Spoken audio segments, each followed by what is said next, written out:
Ahí está.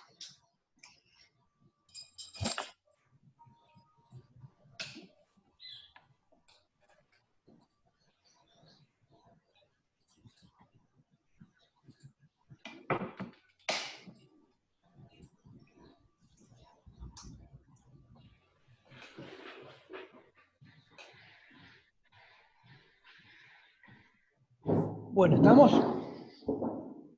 A ver cuántos hay. 21. Faltan 10, 15 más o menos. Esperamos. Sí. Marcelo, tengo una consulta. Dale. Eso que acabas de explicar, ya sea para los animales o los productos agrícolas, ¿es para saber el valor de la mercadería, sería? Claro, porque suponete, si sos una empresa agropecuaria y te sorprende, por ejemplo, el cierre de balance el 30 de noviembre, seguramente tenés la siembra de grano fino realizada, ese trigo, esa cebada, la avena, la vas a cosechar, depende de la zona, pero se cosecha entre diciembre y enero. Patrimonialmente, yo fui haciendo desembolsos, fui haciendo distintas erogaciones, pero el valor de mi activo, si yo dejo solamente la compra de la semilla como un activo y dejo lo que he comprado de fertilizante, ese valor del activo, como la suma de la semilla más el fertilizante, nada tiene que ver con el grado de avance del cultivo. Cuando yo transformo, pensando en la actividad agrícola como si fuese una actividad de producción en comparación con una actividad industrial, sería lo que en la industria llamamos la producción en proceso. Entonces, la sementera es un sinónimo en la industria del producto en proceso. Es aquel producto que aún no terminé. No es lo mismo decir, pagué 1.000 pesos de semilla más 500 pesos de agroquímico, decir que dentro del rubro de bienes de cambio tengo 1.500 pesos, a decir que tengo el 90% del trigo con grado de avance, que probablemente en lugar de 1.500 sea un activo de 3.000 pesos. Entonces, el valor agregado... Eso calculando más o menos cuánto rendiría y cuánto ganarías, ¿o no? Claro, por eso yo te decía recién que tenemos dos formas de darle el valor a esa sementera. Una forma más conservadora es directamente decir, digo más conservadora porque siempre me imagino que el valor de la producción debería ser mayor a los costos que me insumen, ¿no? Porque siempre que Claro, yo si no, hago no tendrías algo, ganancia. claro, no tendría ganancia, pero originalmente pienso eso y atrás tengo el diablo que me dice, bueno, pero si el gobierno te cambia las reglas de juego y de un momento para el otro te pone una retención mayor, automáticamente te va a pagar mucho menos por ese cereal. Pero bueno, en condiciones normales, si yo me dedico a una actividad productiva es porque tengo la expectativa de ganar. Si no, hago el cuento del loco. Ponerme a hacer algo para perder plata, no lo hago. Entonces, en situación normal, yo tendría dos posibilidades de evaluar esa sementera o evaluar esa producción en proceso. Una más conservadora, que sería sumar la cantidad de costos, la semilla, lo que gasté en fertilizante, lo que gasté en lo que le pagué al contratista que hizo todas las labores para sembrar, y digo, bueno, todo esto, el costo acumulado al 30 de noviembre fue de tantos pesos. La otra, que quizás es un poco menos conservadora, pero más realista, es pedirle a un técnico que entiende de eso. Nosotros los contadores podemos entender de cómo evaluar, pero no entendemos no está dentro de nuestra incumbencia profesional hablar de RIN, de hablar de porcentaje o grado de avance de la producción, pedirle a un técnico, a un ingeniero agrónomo, que nos determine el grado de avance, y no solamente el grado de avance del cultivo, sino también el rinde promedio que podría tener ese cultivo. Entonces, ese ingeniero agrónomo me va a decir, mira, estamos en noviembre, ese trigo se cosecha en diciembre, estamos en un 90, 95, 85% de grado de avance. Y en la zona que estamos, por el tema de la lluvia, por el tema de las pestes, por el tema de lo que sea, el rinde promedio, y puntualmente por el lote tuyo, el rinde promedio de este trigo lo vamos a estimar en 4 toneladas a la hectárea. Entonces, yo ahí tengo que sacar como contador algunos números para poder encontrar el valor que le voy a dar a esa sementera. ¿Qué números? Me fijo, por ejemplo, la cotización en pizarra del trigo al momento del 30 de noviembre, que es mi fecha de cierre de balance. Y me dice que el trigo tiene un valor de, digo cualquier cosa porque no lo sé, no me lo acuerdo, $150. Pero esos $150 tiene gastos de comercialización, por eso decimos que el valor tiene que ser ABNR, valor neto de realización, valor neto de venta, que no es otra cosa que el valor que me pagan como productor por ese trigo. Entonces, de esos $200, le voy a descontar un 10% que me va a cobrar el acopio por acondicionarlo y el transporte por llevarlo a puerto. Entonces, en lugar de 200, quizás el valor sea $180. Estos $180 los tengo que multiplicar por el grado de avance. Entonces el grado de avance es el 90%. Y además lo tengo que multiplicar por el rinde. De este cálculo yo voy a tener el valor que le voy a dar a esa sementera para que quede reflejado en mi activo. No sé si se entiende. Sí, sí, se comprende bien. Por eso que mi consejo es, cuando estén avanzando en la carrera o cuando se reciban, sería muy importante que sigamos estudiando, y si nos vamos a dedicar a contabilidad agropecuaria, si nos vamos a dedicar a atender clientes que tienen que ver con el agro, con el campo, sigamos estudiando. Les puedo asegurar que la contabilidad agropecuaria tiene aristas diferentes al resto de las actividades. Lo mismo si me dedico a la contabilidad industrial, y lo mismo si me dedico dentro de la contabilidad a hacer costos o a hacer auditorías de estados contables. Cuando uno estudia la carrera de contador o licenciado en administración, uno aprende cuestiones generales. De la misma forma que el médico se recibe de médico, pero luego hace la especialidad en base a lo que se dedique. Lo mismo con nuestra profesión. Si nosotros nos dedicamos a una determinada actividad, el consejo es que sigamos estudiando, y les puedo asegurar que nunca paramos de estudiar, y les puedo asegurar que nunca terminamos de aprender todo. Entonces, es normal que un cliente te venga con una consulta de un tema que uno no maneja, y no nos tenemos que poner colorados ni ante los alumnos, ni ante los clientes, de decir, esto no lo sé, déjame que me ponga a leerlo, déjame que me pongo a investigarlo.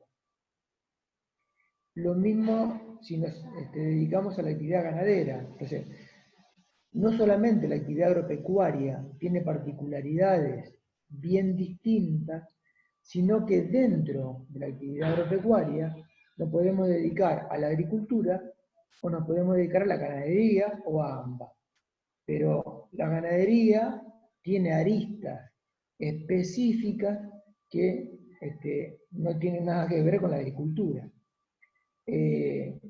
Volviendo al tema de bienes de cambio, y volviendo al tema que hablamos hace un ratito, del destino de los bienes. Yo puedo tener una vaca y esa vaca puede ser un bien de uso o puede ser un bien de cambio. Si la vaca es un holando argentino, que el destino es un tambo, esa vaca va a ser un bien de uso.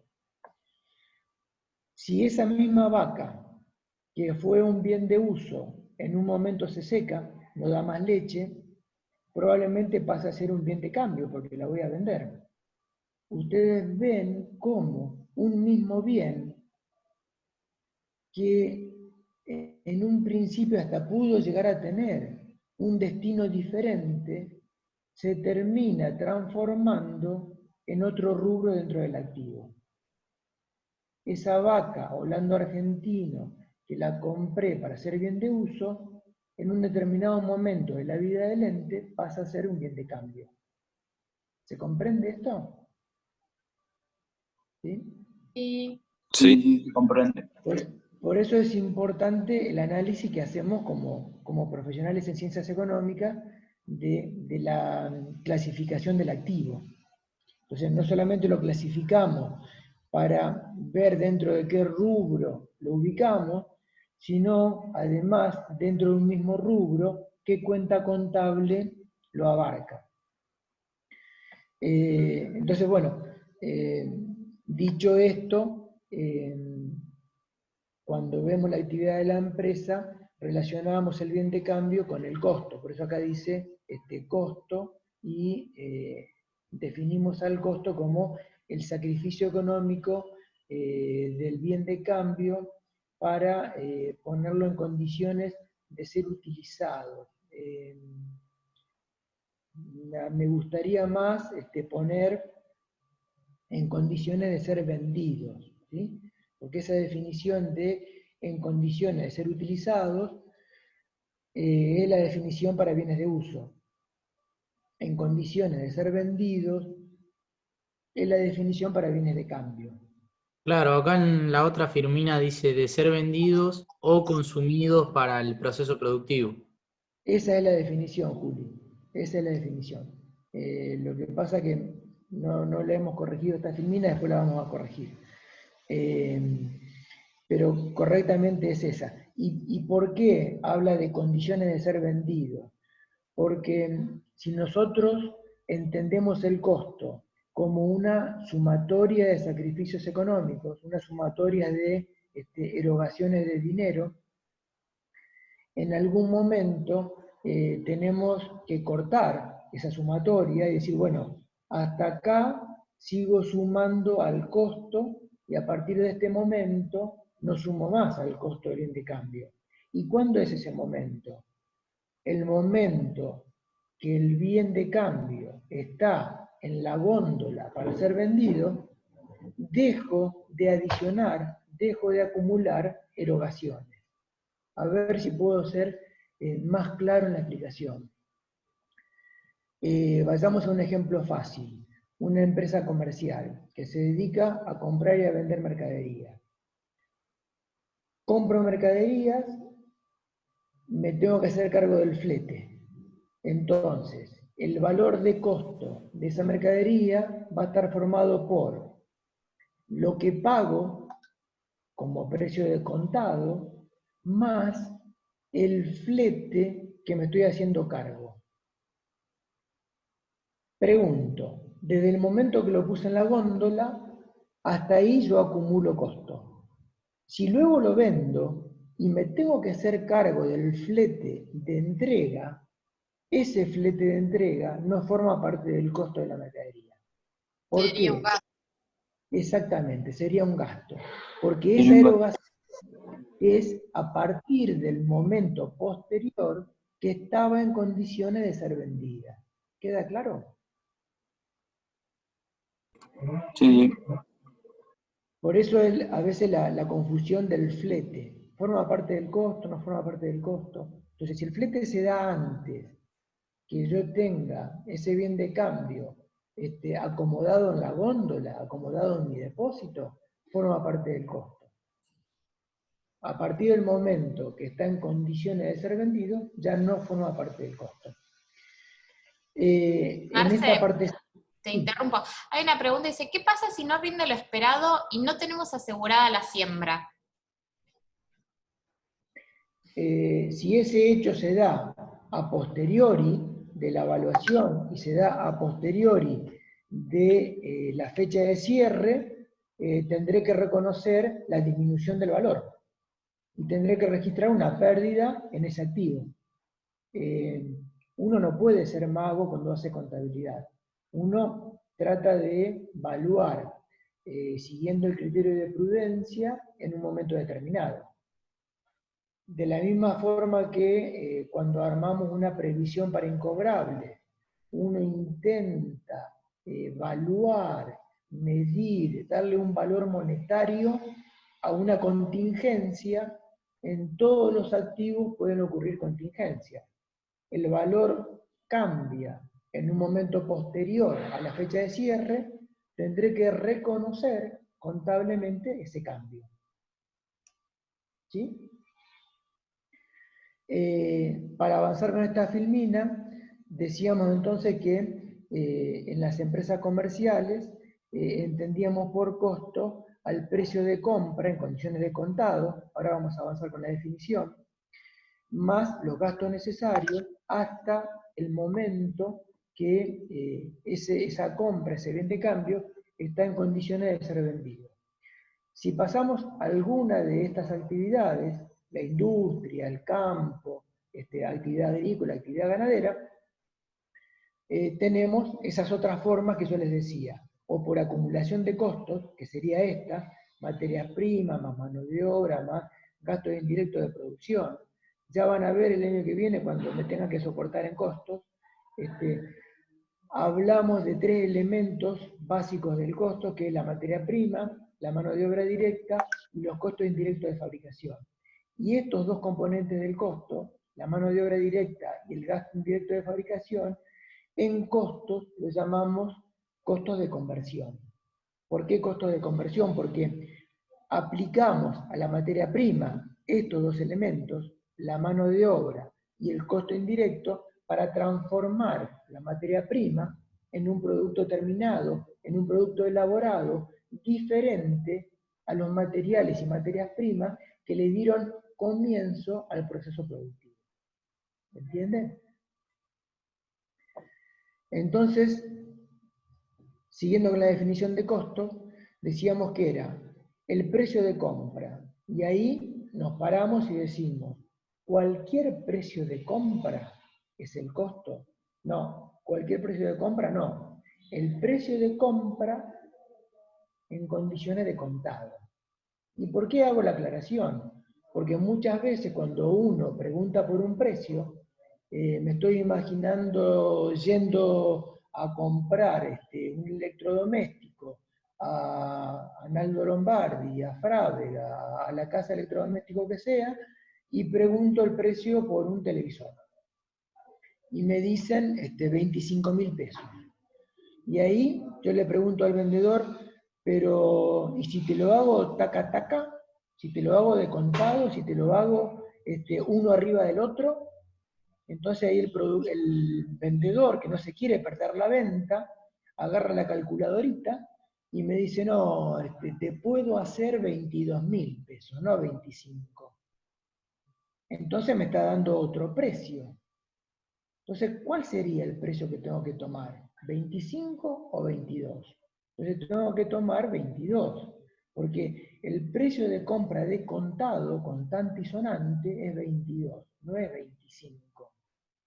Y ahí empezamos a preguntarnos, pero entonces, ¿por qué me dijo 25? Y porque el precio que me pasó es el precio de lista. Entonces, ahí ya nos empezamos a confundir y empezamos a ver de la misma forma que cuando hablábamos en el rubro inversiones, que teníamos distintos valores, hablamos de valor nominal, valor de cotización, valor residual, valor contable, valor de costo, también tenemos distintos precios. Tenemos un precio de lista, tenemos un precio de contado, tenemos un precio financiado. Entonces, ¿cuál es la condición que hace que tenga distintos precios?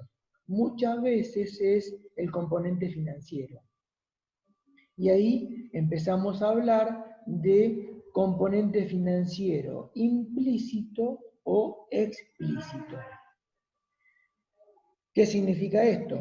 Si yo le pregunto a ese vendedor por el precio del televisor y me dice 25, y luego cuando le pregunto si pongo el dinero uno arriba del otro, me dice 22, cuando me pasó el precio de 25, me estaba dando un precio de lista que tenía un componente financiero implícito. Implícito dentro del precio 25.000, implícito dentro de ese valor. Ahora, si me hubiese dicho, mirá, si me lo pagás de contado, el precio es 22, y si me lo pagás financiado, el precio es 25, 22 es un precio de contado que no tiene el componente financiero implícito. Porque me lo va a plantear de una manera distinta. Me va a decir 22 más 3.000 de intereses. Entonces ahí el componente financiero es explícito. Me dice 22 de contado y en forma explícita me incorpora los 3.000 pesos de intereses. Entonces, volviendo a cómo formamos el valor de costo del bien de cambio, decimos que es el precio de compra de contado, sin incluir el componente financiero, más todas aquellas erogaciones que estén a cargo del comprador, fundamental, hasta el momento que el bien esté disponible para ser vendido. ¿Cuáles serían estas erogaciones? Y acá ponemos algunos ejemplos. El costo del flete, que acá lo llamamos costo de transporte, el seguro del traslado de la mercadería, no cualquier seguro. Si tengo el seguro del depósito, nada tiene que ver con el bien de cambio. Nos estamos refiriendo al seguro de la logística, al seguro de transporte. Le podemos agregar lo que nos cuesta cargar y descargar ese bien de cambio, y le podemos agregar todas las erogaciones, siempre y cuando sean necesarias para ese bien de cambio y hasta el momento que esté en condiciones de ser vendido.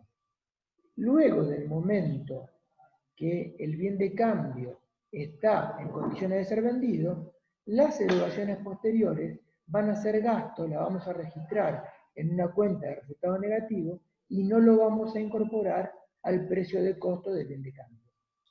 ¿Qué otra cosa le podemos agregar? Los impuestos y los derechos aduaneros y las tasas, siempre y cuando no sean recuperables. Un ejemplo típico de un impuesto recuperable es el IVA, por ejemplo. El IVA no forma parte del costo y es recuperable porque la mecánica de liquidación del IVA hace que el IVA que yo pago cuando compro, me lo tomo como un pago a cuenta cuando vendo. Por eso digo que lo recupero. En cambio, cuando yo pago, por ejemplo, la nacionalización, que es la estampilla que le ponen a un producto importado cuando ingresa al país, ese impuesto de nacionalizar un producto importado que incorporo, no lo recupero. Ese impuesto aduanero es un impuesto no recuperable y lo incorporo al costo del producto. ¿Sí? ¿Alguna pregunta? ¿Se durmieron todos? No, Marce, no hay ninguna. Se me fueron todos, me siento solo como Adán y Eva en el Día de la Madre. Bueno. Lo de componente financiero implícito y eso, pero me parece que está ahora después, en una de... Sí, viene después, Juli. Por Viene eso después ahora... y, claro, ahí en esta filmina. Bueno, también tenemos que ver en este reconocimiento contable del costo algunas otras cuestiones. A veces uno da todo esto y parece todo, no parece simple, lo venimos haciendo un poco complejo, pero les puedo asegurar que cuando ejercemos la profesión, aparecen cuestiones que aún son más complejas, y aparecen situaciones que aún son más complejas, y que los distintos organismos que regulan nuestra profesión o que nos inciden en nuestra profesión, llámese AFIP, llámese ARBA, llámese aduana, llámese las distintas municipalidades, hacen que nuestra profesión sea aún más compleja. Si estamos interactuando con mercaderías o con comercio exterior, con mercaderías que vienen de afuera o con comercio exterior, es muy común hablar de distintas cláusulas que se utilizan en la importación y exportación de mercaderías o de bienes de uso, ¿sí? Bienes que estamos haciendo transacciones con el exterior. Dos de las cláusulas, digo dos porque hay muchas más, hay dentro de estas cláusulas hay otras que son distintas, que tienen que ver con cuáles son los costos que se hacen cargo compradores y vendedores en este proceso de exportar o de importar. Las dos más comunes son hablar de cláusula FOB o cláusula SIF. En inglés, FOB significa free on board, libre a bordo, o la cláusula SIF quiere decir costo, seguro y flete, la I de seguro es insurance en inglés. Entonces, tiene que ver con en qué momento se transmite la propiedad del producto que estoy comprando o que estoy vendiendo. Por ejemplo, si yo compro un producto importado con la cláusula FOB, quiere decir que la propiedad se transmite en el lugar de carga, quedando a cargo del comprador los riesgos del flete y de la logística. Es decir, me imagino que en el puerto de, no sé, del país de origen, por ejemplo, compro una mercadería en Estados Unidos, cuando se carga en el barco, en el puerto de Estados Unidos, la mercadería ya es mía. Entonces, a partir de ese momento, yo me tengo que hacer cargo de todos los costos. Del costo del flete, del costo del seguro, de la descarga en el puerto de Buenos Aires. En cambio, si estoy comprando, estoy importando con cláusula SIF, la propiedad de eso que estoy comprando se transmite en el lugar de descarga. Entonces, a partir que la mercadería se baja en el puerto de Buenos Aires, recién a partir de ahí yo me hago cargo como comprador. Esta definición me hace pensar que si compro con cláusula FOB, el costo debería ser mayor que si compro con cláusula SIF, porque me estaría haciendo cargo de una mayor cantidad de derogaciones en la cláusula FOB y no en la cláusula SIF. ¿Sí? Esto en cuanto a la transmisión de la propiedad del bien. En cuanto al costo de financiación, lo que les decía recién cuando hablábamos de qué formaba parte del costo y dábamos el ejemplo de cuando iba a comprar una casa de electrodomésticos y me daba un precio o me daba otro. Ahí hablamos del componente financiero explícito o implícito y decimos que en el componente financiero explícito se excluye en la factura el componente de los intereses. En cambio, si lo tengo incluido dentro de esa factura, lo que tengo que hacer es separar el componente financiero y considerar solamente el costo a valores de contado. ¿Y por qué es esto, lo del componente financiero? Cuando veamos el año que viene en costos, vamos a ver que es importante que el contador que hace costos tenga muy claro cuáles son las erogaciones, cuáles son los componentes que voy a considerar dentro del costo. ¿Por qué? Porque a mí me interesa conocer el costo, porque a partir del costo yo determino el precio de venta. ¿Cómo llego al precio de venta? Y a ese costo le adiciono, le incorporo el margen de utilidad que yo creo que tengo que ganar. Si yo tengo el costo de un producto comprado o fabricado de 1.000 pesos y yo normalmente fijé como política comercial un margen de rentabilidad del 50%, ese producto lo voy a vender a 1.500 pesos. Ustedes piensen que si ese producto que a valores de contado me cuesta 1.000, si yo le incorporo el componente financiero de 100 pesos, en lugar de 1.000, me va a costar 1.100. Y si yo a este costo de 1.100 le agrego el 50%, no voy a llegar a un precio de venta de 1.500, sino que voy a llegar a un precio de venta de 1.550. Entonces, ahí yo me pregunto, el público consumidor, que sería en definitiva quien termina pagando 1.500 o 1.550 pesos por ese producto, no tiene la culpa que yo, como empresa, financieramente no haya tenido el dinero o el respaldo financiero para comprar de contado.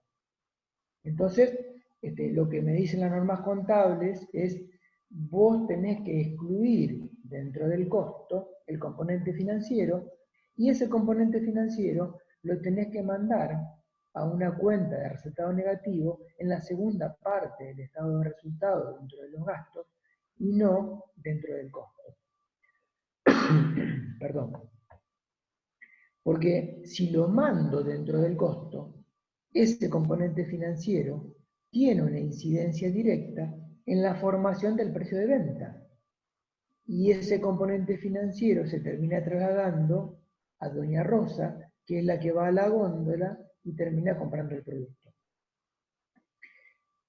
Esto, si queremos, seguimos analizándolo y discutiéndolo hasta el día del siglo final, porque alguno me dirá, bueno, pero en definitiva, si vos lo trasladás a precio, vas a ser castigado, porque en la góndola vas a tener la yerba Amanda, que tiene un valor de 155, y vas a tener la yerba Rosamonte, que tiene un valor de 150. Rosamonte no trasladó el componente financiero y llega a un precio de venta más barato que Amanda, que sí lo trasladó. Entonces, el comprador elige Rosamonte, no elige Amanda, y termina castigando con la no compra a ese producto que tiene incluido el componente financiero.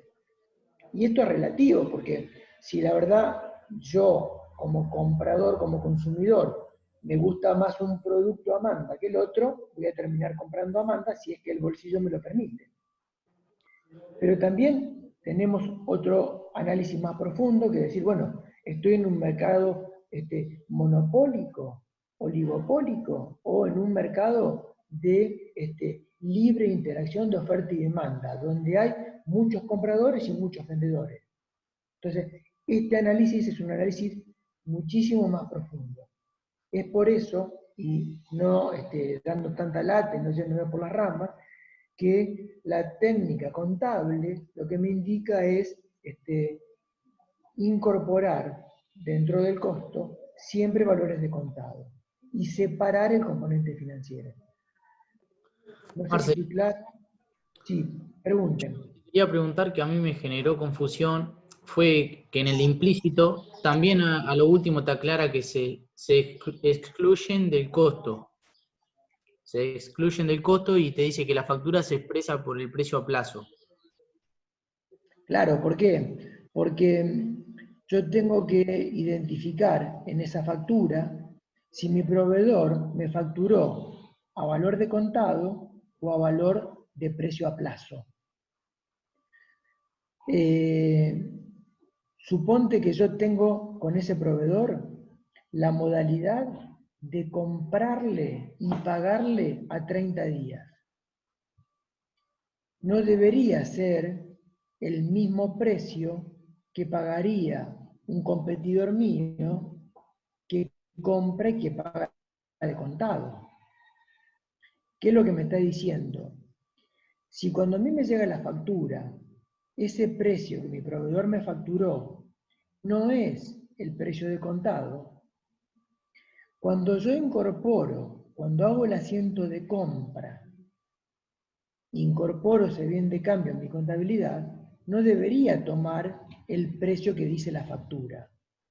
Debería separar de ese precio el componente financiero, registrar en la cuenta mercaderías el precio de contado y la diferencia entre el valor de la factura y el precio de contado, registrarlo en una cuenta de un componente financiero, que podría ser intereses cedidos, es decir, una cuenta de resultado negativo que no forme parte del costo de la mercadería. Eso es lo que te quiere decir, Julio. Entonces vos ahí es como que lo estás pagando con los intereses y todo. No lo estás pagando al contado en ese caso. Exactamente. Estás pagando la factura. Lo que pasa es que la factura no es una factura de contado. Muchas veces en la práctica comercial, el Claro, proveedor... no, yo en donde me confundí entonces fue que, porque ahí te dice que se excluyen del costo, que eso es lo que tenemos que hacer nosotros en la contabilidad, pero vos en realidad ahí te viene todo junto en la factura. Sí, si querés ser un poco más específico y más claro, yo pondría se excluye del precio de compra. ¿Se Claro. entiende? Entonces, si yo lo saco del precio de compra, quiere decir que dejo en el costo el precio de contado. Muchas veces el proveedor, en el momento que yo le hago la compra, no sabe cómo le voy a pagar. Entonces, lo que suele hacer es facturarme con el precio de compra o de pago a plazo. Si una vez que me manda la mercadería con la factura y me lo factura a 1.500, siendo el precio de contado 1.400, inmediatamente cuando yo recibo la mercadería y la factura, le hago la transferencia y le aviso, che, mirá que te lo pagué de contado, en un segundo momento me emite una nota de crédito por 100 pesos.